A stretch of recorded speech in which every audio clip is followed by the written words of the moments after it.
Hey everyone, welcome again. Choices, finding your joy. Paula Vail here, and I'm going to have a lot of fun today. We are going to just have such inspiration coming to us today from our amazing guest. We have with us today Connie Baker. Connie has just such a story to share with everyone. I am going to let her share that story. And she is also the author of the book, Traumatized by Religious Abuse. Discover the cultures and systems of religious abuse and reclaim your personal power. Connie, I am just so honored to have you on our show today. Welcome. Oh, Paula, I'm excited to be here. Oh gosh, you are just so amazing and such an inspiration for us. I would love to have you share a bit of that story, which I Sure. promise the audience, what you went through in your younger years. Please share that with us. You bet. Oh, Paula, I did not feel like an inspiration back then. I put myself back at that as a young adult, and I feel like it almost killed me. So my story is that when I was about 19 years old, I started attending a church in here in Portland. I'm here in Portland, Oregon, and I fell in love with that place. I had a deep faith, and I was very young and zealous, as often we are, in our those late adolescent, early adult years. And I was going places. I was so excited to be a part of this church that I really, really adored. I gave so much time and energy to it. And so I started that in that church about 19 years old. And I immediately met one of the pastors who became a dear friend and a mentor to me over the next several years. And he advocated for me in my career path in the ministry and all those sorts of things. And about 6 years in, he started making sexual advances. In retrospect, I realized I'd been being groomed, and he sexually abused me for 9 months. And he told me I couldn't tell anyone because he'd commit suicide if I told. And so here I was, really, truly, a little too innocent, 25-year-old. I didn't know what to do. I was in the habit of rescuing people, and so I took all this responsibility on myself. That part of my story is bad, um, and it did lasting damage. The other part of my story is, let me turn this off here. Sorry about that. The other part of my story is much worse. I give that about 75% of the damage. And what happened after that is when the church leadership found out what had happened, they blamed me and they held me responsible. And I was so confused. I can't even give words to it. Um, I felt responsible, as sexual abuse victims often do. They feel like, oh, what did I do to cause this? What happened? So they blamed me, and then they had me stand up in front of two church services, and confess my sin. And so publicly, I was wearing the scarlet letter. When the leadership told me I was a threat to every married woman, which in retrospect just makes me laugh. I was so naive anyways, but it was what is horribly damaging. And then they asked me to leave the church and to move back to where I had grown up in Southern Oregon. And I did, because at that point I didn't know what else to do. I was being a good girl, and I had been a good girl, quote, all my life. And I just did what was asked of me and told what I was supposed to do. And it was devastating. Paula, it's hard to describe the depression, suicidal depression. I debated whether I wanted to live. I debated about my faith. I debated so many things, and I was experiencing panic attacks. I didn't even know what they were. I'm a therapist now, so I look back and go, oh, I know exactly what was going on. I had horrible PTSD and trauma, but I just figured it was because I'd done something horrible. And so I took years, oh my goodness, years of repair and recovery, figuring out what had happened to me. because finally, about 3 years later, I read a book and I was like, oh my goodness, this was sexual abuse. This pastor was like 18 years older than me, married with several children, very powerful personality. I called him my dad in Portland. He was very much a father figure. So there was so much power difference in the relationship. And that was just, it started clicking. That was sexual assault that happened to me. And I'm like, oh my goodness, well, what does this mean? Mm-hmm. But back then, nobody was talking about religious abuse. Nobody was talking about the spiritual abuse idea.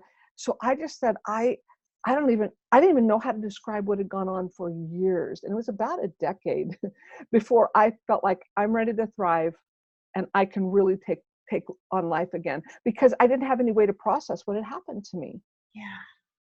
Yes. So once you said I'm ready to thrive and move on, what were the steps you took then? Oh my goodness. Well, I did, there were several important things. I didn't talk about it for a long time, except to two people.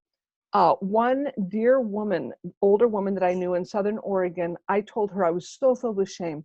So I told her she was a beautiful presence in my life of love and acceptance. And I think she was old enough, she got what had gone on. It was like, that's not right. And so my husband, who I was not married at the time, but I met him, may not recommend this, but I started dating him like within 6 months of when I got home. So, but he was a really beautiful presence in my life that called it abuse. He said, you went through abuse. And I was still like, I don't know. So those couple people were really strategic that I told and received some really beautiful support from. And then I finally, when I realized that this might be sexual abuse, I went into counseling, and I went through individual work, and I was in a group. And that was super helpful for me to heal up and get better. Except this whole idea of what the church had done was a real massive question mark, and just filled with so much confusion that we understand in our culture, we now understand sexual abuse. We understand, oh, it has a process, it has a horrible outcome. Societally, we get that. We don't yet understand what happens to people who've gone through religious trauma, and as a society. So I didn't have any categories for it. So I kept slugging along. I did a lot of journaling. I started telling more people, my friends. I started talking about it more. 7 years later, I actually came back I was strong enough, I felt like, and I was, to come back to that group of men who had told me to leave the church. And I came back and said, here's what didn't go well. And I was very gracious, but I was very direct. I look back at myself and that little 30-year-old girl, I'm like, oh my gosh, good going, girl. You were pretty courageous. But I went back and talked to this big panel of men about it, and they held their ground, and I almost knew they would. But I'd done my piece. I said, I'm coming back because that was one of my first times, Paula, to come back and say, I'm not doing this for me. I'm doing this for whoever might come behind me. Oh. And so I came back and I said to them, I don't want this to happen to anyone else, so this is why I'm here. Oh. And I think that was a huge turning point. Yes. Yes. Yeah, to be able to do that. And honestly, a lot of it then is I just kept talking about it, and there wasn't a lot of literature out on it at all back then, and there's very little still out on it, which is why I chose to write the book. But then we moved back to Portland. The story is we moved back to Portland 11 years after it happened. This happened back in 1990, so we moved back in 2001 here to the Portland area, and my hubby and I decided to get our master's degrees. And so I decided I wanted to go into counseling, and I'm a licensed professional counselor. So I got my degree, and in the middle of my program, I always had a hunch. I'm going to use this somehow. I want this to be profitable. I don't want to go through this in a vacuum. Mm-hmm. I want to speak out so that other people do not feel as desperately alone as I felt during that time. So I got in.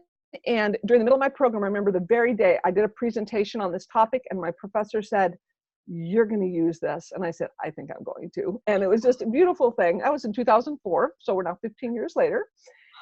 And in the process, so I started developing small group curriculum. I built my private practice.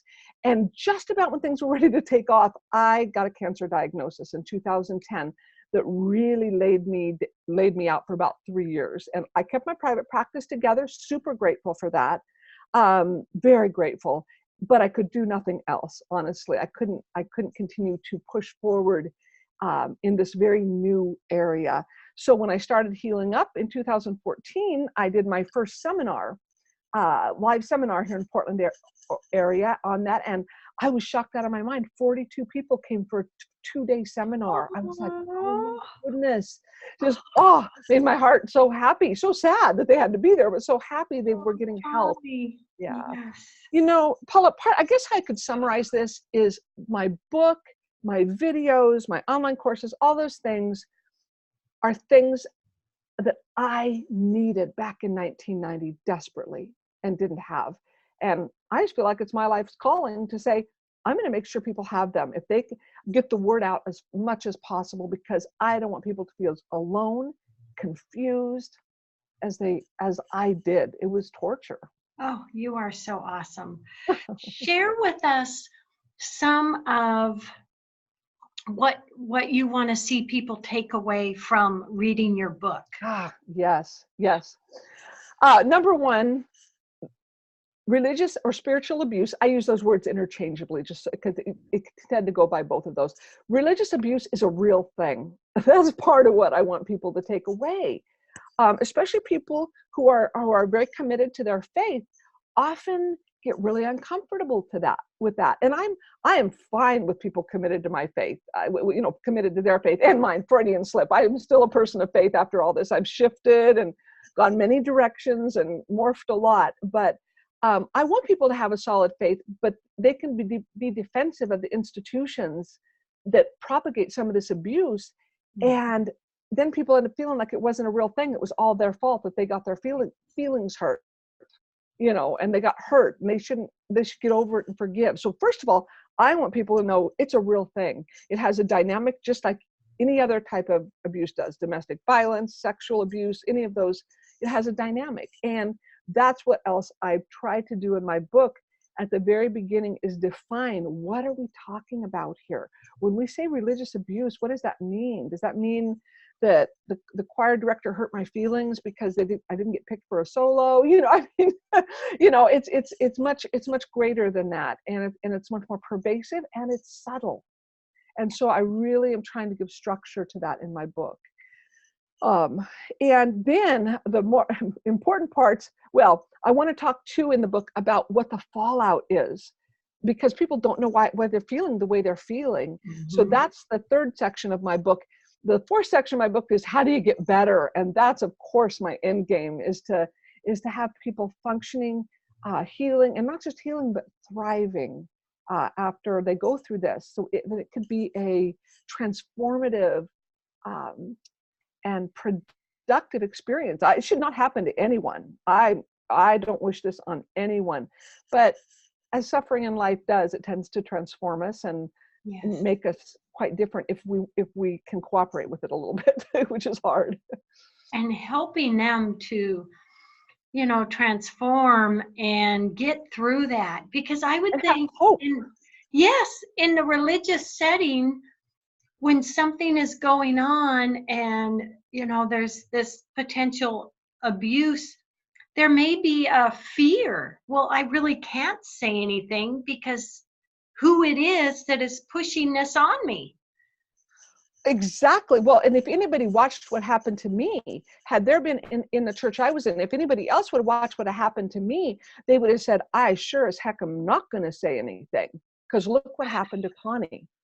And so it's a very perpetuated thing that can be just so devastating to the people who survive it. Yes. And you not only have your book, so tell us a bit about your courses. How people can look at that. A couple of years ago, I designed an online course, and it's called Religious Abuse Recovery Essentials.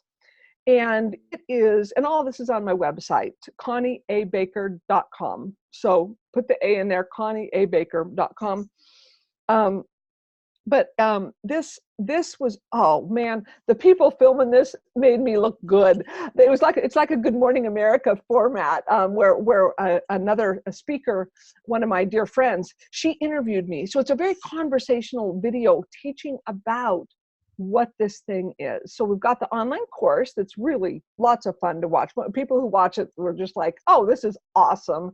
And then I do all things like webinars, on a lot of different topics surrounding recovery. Some of them are specifically about religious abuse, but I just did one the other day talking about getting over the all or nothing mindset. And let me tell you, that's just about for everybody, because most of us have all or nothing thinking involved. So I do stuff for both. I do specifically for religious survivors and also things that would pertain to them, but would pertain to anybody. So I do that. Boundaries, I've got some coming up on boundaries. And give us a little teaser about the all or nothing mindset. All or nothing? That's fascinating. Oh my God. Oh, it's so fun. What would be a good teaser here? We talk about why do we end up, because I think a lot of people are aware they tend to shove stuff into all or nothing thinking. And I had a client this morning who said something to the effect, I am scared of everything right now. And I let her talk for a while. We came back and I said, so you're scared of everything? She said, yeah. And I said, and so I started naming a few things she wasn't scared of. I said, what else? And it really shifted her thinking to take it out of that, because I start thinking like that. I think in very absolute categories. With the years, I've learned to gray it down and not have it as black and white, and learn to catch my thinking. But there's something, a lot of the people who took the webinar were like, this is so freeing to just shift a few things in our mindset that just open us up rather than close us down. So, and isn't that true, Connie? So many times, I talk about that a lot in my new Why Am I So Happy book. So many times just having a shift or looking at something in a new perspective just changes everything. Everything. It's shocking. And I watch it with my clients. I watch it with me. Having a rough day, I sit down and I say, what went right about today? And just say, okay, there were some things that went absolutely right. Why am I relegating those over here to unimportant and focusing solely on the 2 or 3 things that might have been really genuinely difficult? Sure, we can validate that. Say that was really hard. But it's not I kept saying in the webinar, it's not the whole story. And reality is our best friend. Integrating, yes, let's realize there's hard parts of life, but you know what? Let's also embrace all those other beautiful, good things that we can tend to dismiss pretty quickly. Yes. Oh my gosh, that is that's so true, Connie. It's so true. Yes, I can't wait to read your book, Paul. It sounds like so much fun. Thank you. Thank you. Oh, we just, there's just so many great messages to share out there, and sharing the caring for others. And life gives us struggles. It does. Yes, it is. And that's what propels me. It is. I get to see the downside a lot. I'm a therapist, but as a general rule, I'm a really happy person and a pretty optimistic person. I got to speak last weekend in Denver at a conference with it's the biggest group I've ever got to speak with, that are all survivors, 500 religious abuse survivors. And I just sat there and I just looked at him and I could just feel the emotion, thinking, I know what you've been through. And they could tell I knew what they'd been through when they felt so isolated. And I had gals coming up.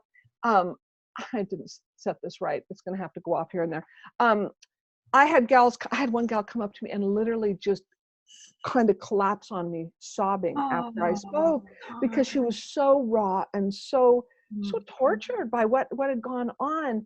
And, I stood in the line for an hour and a half after that and just gave hugs and talked and heard pieces of stories.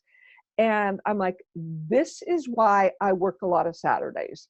This is why I'm working so hard right now to get the book out that came out, this summer, all those things. Because I look at those people and I say, I needed somebody Yes. like me, not because it's me, but somebody who'd gone through it and could say, Yes. look, I'm on the other side. There's hope. I'm thriving, you know? What that what that must mean, Connie, to see and realize what you sharing your Oh, experiences and your challenges and you know, success, for lack of a better word, but just fulfillment in your life and the yeah. happiness that you've come to, sharing that for others. I just can't imagine that, how that must fill your heart. It does. It really does. And as you know, there's often a lot of hard work that goes on before and behind the scenes to be able to see that. I mean, I'm sure, Yeah. I don't know all your story, Paul, but I'm sure to get to where you are watching this very fruitful thing that you're doing, you kind of had to slug it out for a while. And I Yeah. feel like that's kind of where I've been, you know, and I'm starting to go, oh my goodness, people are really being impacted Yeah. by not just by me. I have a Facebook group of, I think this morning I checked, it's in the 430s, I think 430 people, survivors who are coming. They just keep coming, and Oh, they interact with each other, which is, that's my favorite, is watching them encourage each other, saying, I'm going to have a hard day, I'm going to see this person from blah blah blah, and everybody's like, we're with you, keep going. And to me, in fact, I just got a little goosebumps talking about, that's what makes me happy. It's not just what I have to say, it's bringing a community together to say oh, we can support each other. yes. Yes. And, you know, for someone who's, you know, starting their day and they may have a hard day ahead of them, knowing they have that support can make just a huge difference. Yes. Yes. Oh, Yes. Hmm. that is so awesome. Yeah, Oh, it's a beautiful thing to watch. It's beautiful because what I know now as a therapist is what we know intuitively, that suffering alone is much harder than suffering with people supporting you. And we know that now with brain science, that other people's presence stabilizes our emotions, and we need that. And that's why we all come together when there are really hard traumatic things. So I'm trying to put this group together so people can come together, and the people who are having a good day go, we're with you, you're going to be okay, you know. And then maybe in a week later they're like, oh my goodness, not doing well, you know, and people can come and be supportive, and that's the way it should be. yeah. And it's, I did it. I feel better. You can feel better too. I mean, there's nothing like support. Totally, totally. And hope. And the nice thing is I'm now 29 years past that initial religious abuse, what happened to me. And so you know, it's almost like my cancer scar. I have a big neck dissection scar for my cancer. It doesn't bug me anymore at all, really. It's just there, you know, and that's kind of, it's nice to, and people feel that from me. I'll still get teary sometimes talking about my story, just thinking about that 25-year-old girl, but they can tell this is just a scar. It's not impairing me anymore. And there's hope in that. Yes. And get way quicker than I did. It took me almost 10 years Wow. to really catch my footing. And there's no reason for that. Had I had just a few important resources, it would have taken much less time. Yeah. So And look at you now. You are a resource. I want to be. Oh my What I've got God. to offer. I'm not the only one, but what I have to offer, yeah, Yes. I want to be. Yes. Connie, you are amazing. With our last few minutes of the show, what last messages do you want to leave with everyone, Connie? It's a great question. Ah, You know, to those survivors that might be out there, abuse survivors, and maybe religious abuse specifically, I want to say, I see you. I see you. I know you're there. I know you're out there. I don't know your whole story, but I know the basics of a story. And that I see you. And probably number two is there's hope. There's hope. You're going to get better. Get the resources you need. You're going to get better. And I think maybe a third thing too is for people who maybe haven't gone through this, but know of somebody who's gone through religious abuse. And by religious abuse, let me make something clear right at the end. I should have said earlier, this is not just sexual abuse. People have gone through horrible religious abuse and lost their churches and have been really personally, financially destroyed, psychologically hurt without the sexual element. So this is a very broad, huge topic. If you know somebody who has been hurt by religious institutions, um, probably the third thing I'd say is to you guys, be a good friend. Don't push them, just support them. Hear them. They're going to be mad. They're going to be sad. They're going to grieve. They're going to rage against the world. They're going to feel broken. But you can be there to support them and just show them love. And it's a real thing. Back to that topic. It's a real deal. Yes. And that love and support means everything. Oh, it does. Because a lot of people go through this and they're told, you need to get over it. You've been hurting too long. You need to forgive and move on. If you forgive, it'll all be better, which we know is completely not true about trauma. Trauma is trauma, you know, but they get told a lot of really, you know, it's basically their fault that they're still suffering. And I want to say, no, it's not. This is a real deal. And if you're able to be a good friend and come by them and say, this was horrible. I can't solve it, but I'm just here with you. Oh, that's huge. Yes, that is huge. That's powerful. Oh, Connie, I just enjoyed you so much. Oh, thank you, Paula. Yes, you need to get to Portland, and I'll get up there or something. Yes, we are going to hook up. Yes, I love it. So grateful to have met you and connected and shared you with my audience. Oh my gosh, everyone, aren't we blessed? Gosh. Great. Well, everyone, you can check out Connie at her website again, connieabaker.com. That's correct. Yes. And all the resources are there if you look around. So thank you, Connie. I'm so you're grateful. So welcome. Happy to be here. Love, hugs, and blessings. And to everyone out there, love, hugs, and blessings. Yes. And I will see you again next week. Thank you for joining us. Bye. Bye.